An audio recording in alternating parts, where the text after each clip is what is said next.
Hello friends, good evening. Quadratic equation के एक और इंटरेस्टिंग सवाल के साथ मैं आप लोग के सामने आज हाजिर हूँ।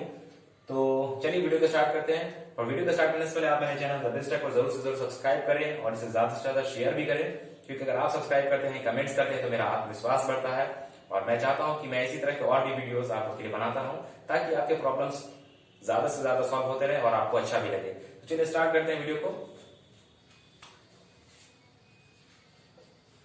तो सवाल है हमारा आज, एक नाव धारा के विपरीत, धारा मतलब होता है फ्लो ऑफ वाटर, यानी कि एक नदी है जिसमें पानी की धारा है, उसके ठीक अपोजिट दिशा में 10 किलोमीटर एक नाव है जो पानी के फ्लो यानी कि पानी का जो फ्लो है, हवा का वाटर का जो फ्लो है उसके ठीक अपोजिट डायरेक्शन में 10 किलोमीटर तथा धारा के साथ, और ठीक एक समय ऐसा आता है कि वह पानी के साथ साथ यानी कि पानी का जो फ्लो है उसके साथ साथ 5 किलोमीटर की दूरी तय करता है। यानी एक बार 10 किलोमीटर और दूसरी बार 5 किलोमीटर। जब वो 10 किलोमीटर का दूरी ट्रेवल कर रहा होता है तो वह पानी के उल्टे दिशा में, और जब वो 5 किलोमीटर की दूरी तय कर रहा होता है तो वो पानी के साथ साथ यानी कि पानी के स्पीड के साथ साथ, और टोटल वह 6 घंटा समय लेता है। साथ ही धारा की गति दे दी गई है, यानी कि जो धारा यानी कि पानी के जो बहाव का जो स्पीड है, पानी के बहाव का जो स्पीड दिया गया है वह 3/2 यानी कि 1.5 किलोमीटर पर आवर है। तो हमें नाव की चाल ज्ञात करना है। तो ऐसे सवाल को बनाने से पहले हम लोग ये जानेंगे कि इसको किस तरह से बनाएंगे। तो इसको दो सिचुएशन बनाना होता है। एक होता है सिचुएशन हमारा अपोजिट डायरेक्शन में, और एक होता है जो पानी के साथ साथ जो स्पीड है उसके साथ साथ बनाते हैं। तो हम लोग इसको दोनों सिचुएशन बनाएंगे, लेकिन उससे स्टार्ट करने से पहले हम लोग करेंगे लेट, माना कि नाव की चाल बराबर x किलोमीटर पर आवर, ठीक है, और धारा यानी कि पानी का जो बहाव है उसका, धारा की चाल जो कि गिवन पहले से दिया गया है 3/2 किलोमीटर पर आवर। इसको समझने के लिए हम एक छोटा सा फिगर भी बना लेंगे। सपोज मान लिया जाए कि ये पानी का बहाव है इस तरह से और एक नाव है, ठीक है। नाव की चाल नहीं पता है तो हम लोगों ने इसको मान लिया x किलोमीटर पर आवर, ठीक है। और ये जो पानी है जिसका बहाव है, ये जो पानी का बहाव है ये है 3/2 किलोमीटर पर आवर। ये पानी का बहाव हो चुका है और ये नाव की स्पीड है, यानी कि नाव का चाल x किलोमीटर पर आवर है। लेकिन ये दो कंडीशन है, एक दफा नाव जा भी रहा है और फिर सेकंड कंडीशन में वो वापस की ओर भी आता है, यानी ऐसे सेकंड कंडीशन में वो वापस भी आता है, जाने के बाद वापस आता है। वो है कुछ ऐसा, जब वो वापस आता है तभी उसकी स्पीड वही रहेगी जो पहले थी, यानी कि x किलोमीटर पर आवर। बस फर्क यह है कि अब उसे रोकने के लिए इस पानी की जो स्पीड है वो उसको रोकती है। रिटर्न जब वो हो रहा होता है तो उसको रोकता है। इसका मतलब ये हुआ कि उसका जो स्पीड है, नाव का स्पीड जरूर कहीं ना कहीं घटेगा, यानी कि कमता है।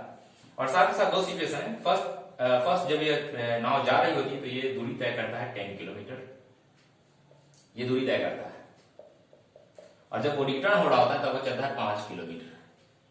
ये दूरी करता है तब जब वो रिटर्न हो रहा होता है, यानी कि दो सिचुएशन बनेगा, एक जाने के टाइम और एक फिर आने के टाइम में।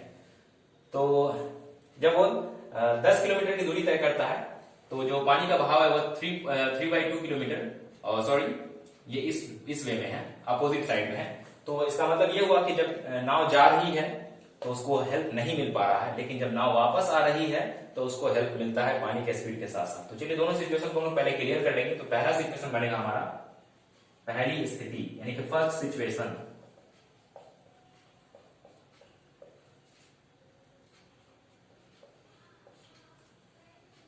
नाव की चाल धारा के विपरीत,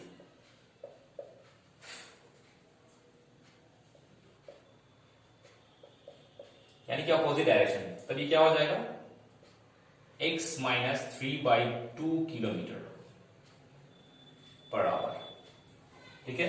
और ये दूरी तय कर रही है वो कितना दूरी तय कर रही है 10 किलोमीटर, दैट इज 10 किलोमीटर। तो जब हम लोग को इसका ये स्पीड पता हो गया कि यह जो अपोजिट डायरेक्शन में, पानी के अपोजिट डायरेक्शन में जब नाव चल रहा है तो वो 10 किलोमीटर चल रहा है, तो अब इसके हम लोग समय भी निकाल सकते हैं। That is equal to speed equal to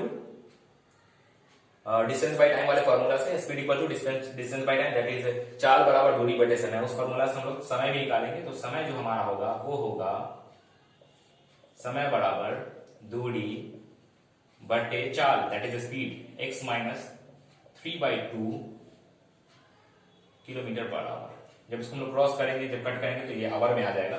फिर नाउ इन सेकंड सिचुएशन जब वो रिटर्न हो रहा होता है, तो हम लोग पहले से भी जानते हैं अकॉर्डिंग टू क्वेश्चन कि जब नाव रिटर्न हो रहा है तो नाव को काफी हेल्प मिलता है इस पानी के स्पीड की वजह से, क्योंकि पानी का स्पीड और साथ में उस नाव का स्पीड दोनों ऐड हो जाता है। तो जब ऐड हो जाएगा तो क्या होगा, दूसरी स्थिति यानी second situation,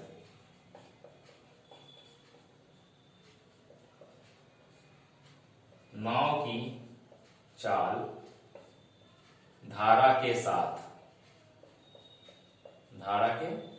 that is equal to x plus 3/2 kilometre per hour. x plus 3/2 क्योंकि अब वह साथ साथ पानी के स्पीड के साथ वो भी आ रहा है ना, रिटर्न हो रहा है, तो ये उसका चाल आ गया। दूरी कितना तय करता है अकॉर्डिंग टू क्वेश्चन, ये तय करता है 5 किलोमीटर, ओनली 5 किलोमीटर। ठीक है, तो उस हिसाब से हम लोग इसका भी समय निकालेंगे कि इसने टाइम टेकन इसका कितना हो रहा है सेकंड सिचुएशन में। तो इसका टाइम टेकन होगा 5 किलोमीटर अपॉन x बाई ठीक है x प्लस 3/2। यहां चूंकि अपोजिट डायरेक्शन में जा रहा था तो उसके साथ उसका जो नाव का स्पीड है और पानी का स्पीड है वो घट जा रहा था, और चूंकि अब साथ साथ जा रहा है तो जो नाव का स्पीड है वो पानी के स्पीड के साथ ऐड हो जा रहा है, तो ये आ गया kilometre per hour. Now according to question सवाल ये कहता है कि जाने का टाइम और आने का टाइम, जाने का टाइम और आने का टाइम यानी कि अपोजिट डायरेक्शन में और एक बार पॉजिटिव डायरेक्शन में साथ साथ जब हो रहा था, तो ये दोनों टाइम उसको टोटल लगता है 6 घंटा, यानी कि जाने का टाइम और आने का time that is equal to 6 hour. तो अकॉर्डिंग टू क्वेश्चन हम लिख सकते हैं 10 upon x minus 3/2 plus 5 upon kilometre से किलोमीटर क्रॉस हो गया तो h ही बचेगा यानी कि आवर बचेगा, x plus 3/2 that is equal to 6। Now we solve, अब इसको सॉल्व करेंगे तो यहां से सॉल्व करना बहुत ही आसान है। ये यानी कि कहने का मतलब ये हुआ कि अगर दोनों इक्वेशन को अगर हम लोग बहुत जल्दी अंडरस्टैंड कर लेते हैं, समझ लेते हैं, तो बाद का इक्वेशन बहुत आसान हो जाता है, क्योंकि अब यहां से वो क्वाड्रेटिक इक्वेशन का फॉर्म आ गया that is ax square plus bx plus c, उस फॉर्म में अब ये आ जाएगा ब्रेक होने के बाद। तो चलिए इसको ब्रेक करते हैं।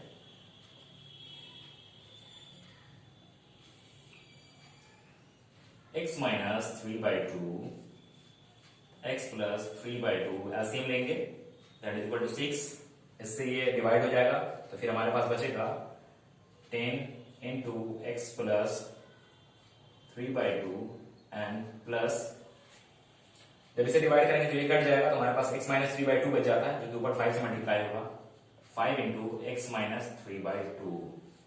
नेक्स्ट इसे उधर बना लेते हैं हम लोग।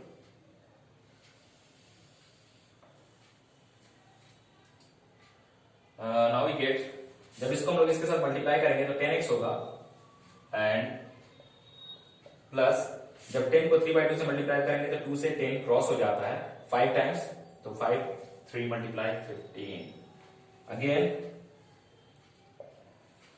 5 को x से मल्टीप्लाई करेंगे दैट इज 5x एंड 5 को माइनस 3/2 से मल्टीप्लाई करेंगे तो ये आएगा माइनस 15/2 अपॉन नीचे वाला, चूंकि ये a माइनस बी अगर इसको ले लेते हैं और इसको a प्लस बी मान लेते हैं तो एक फॉर्मूला तैयार होता है अलजेब्रा का, एक formula a minus b and a plus b that is equal to होता है a square minus b square. तो उसी फॉर्म में तोड़ेंगे तो ये हमारा आएगा x स्क्वायर माइनस 3/2 का whole square that is 9/4 and here 6।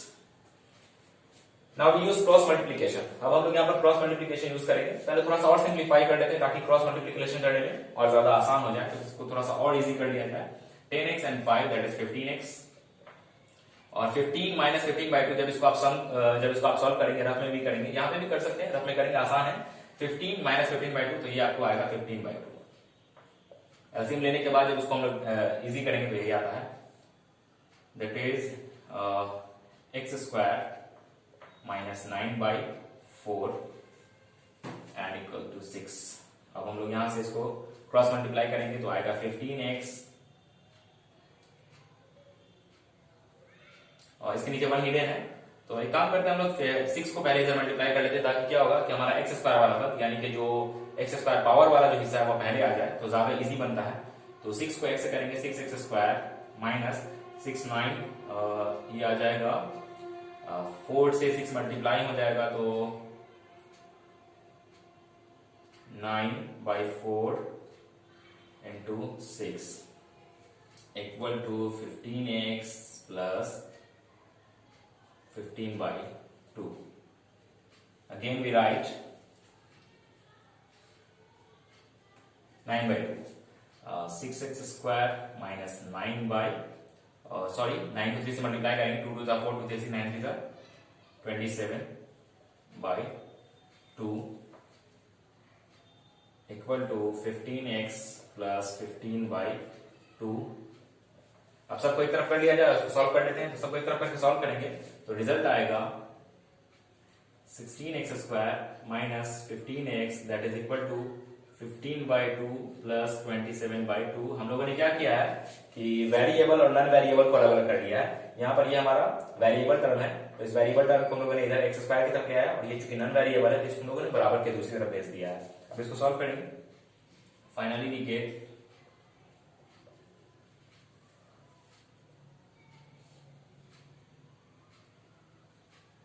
चूंकि जब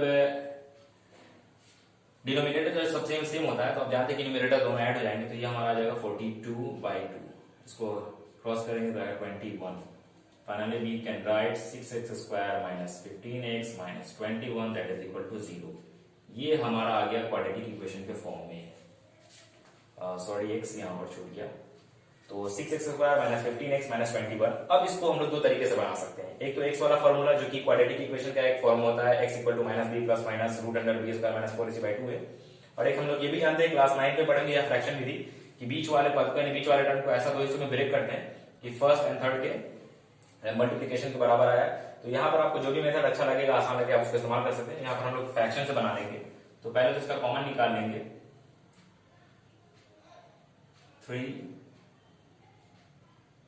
2x square minus 5x minus 7 that is equal to 0।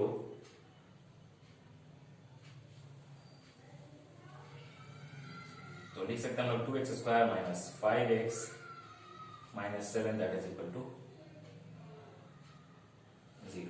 ये हमारा इक्वेशन आ गया। तो अब इस बाय फ्रैक्शन विधि से बनाएंगे, इसको हम लोग इस तरफ मिटा करके बना लेते हैं। तो आगे तो चूंकि हम लोग बाय फ्रैक्शन मेथड से हम लोग बनाएंगे, तो चलिए इसको हम लोग यहां लिख लेते हैं सेकंड साइड में। तो वी कैन राइट